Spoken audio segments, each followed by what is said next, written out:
Hey, gang. All right, let's talk about discussion three. I hope you saw my post about using AI.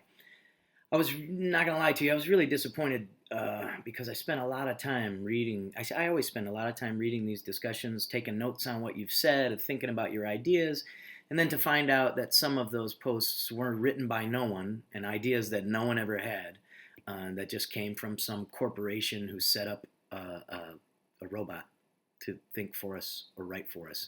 It's frustrating to someone like me who's been doing this for 20 years. I don't want to see that, man. I just am interested. I'm genuinely interested in your ideas.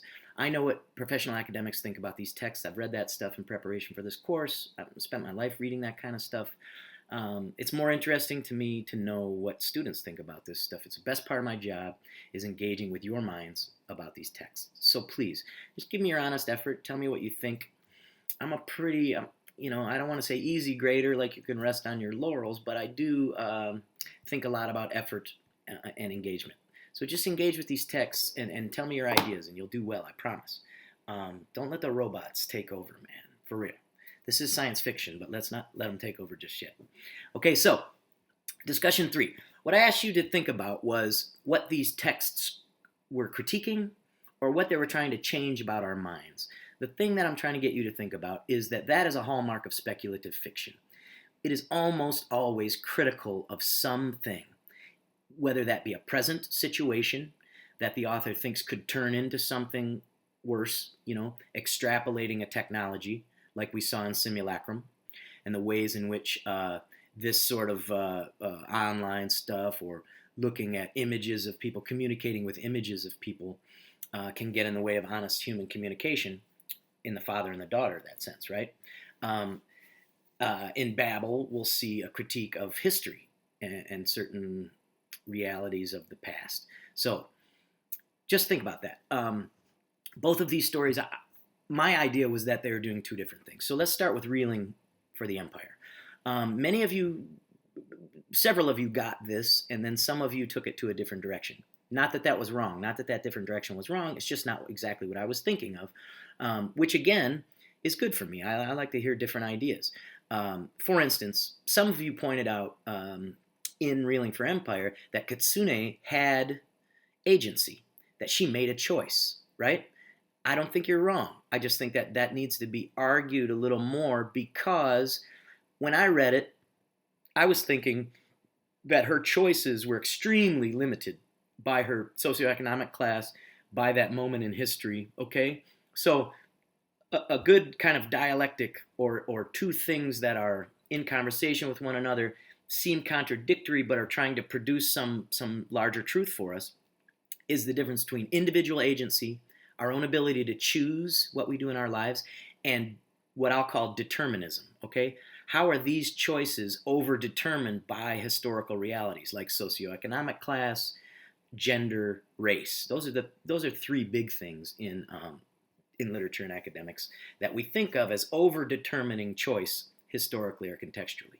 Now, I'm not asking you to agree with that, or I'm not here to make any kind of political argument. I'm really not.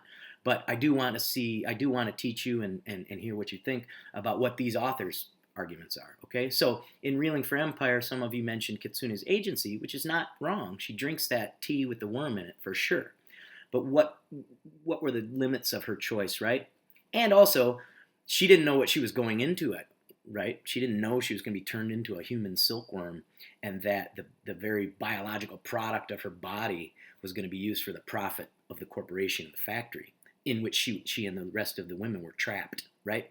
So that, I think, troubles this notion of choice and agency. Some of you pointed out in Reeling for the Empire that it was a critique of industrialization. That is more in line with the way that I was thinking about it.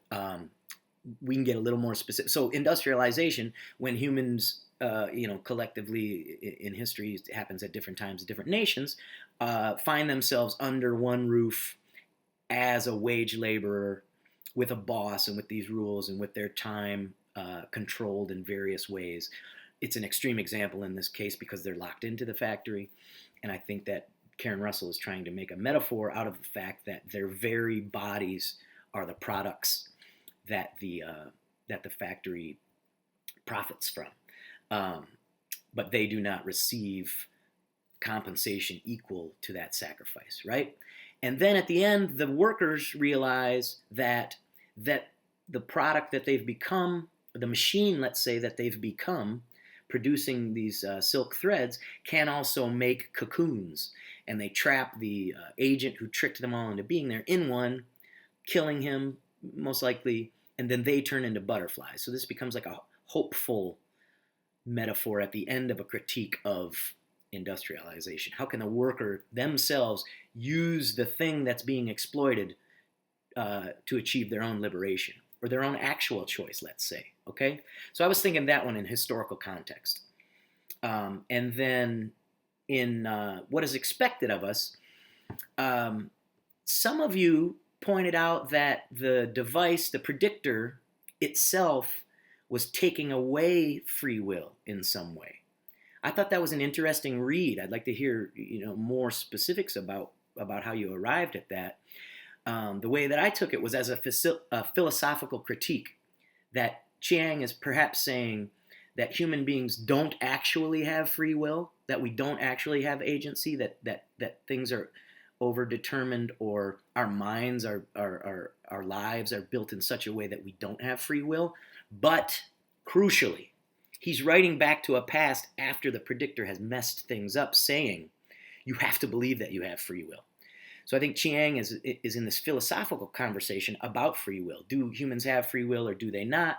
We could see these debates all throughout history, going back in the Western tradition, going back to the Greeks, in the Eastern tradition, and the African tradition, which goes much further back into history than the Western tradition.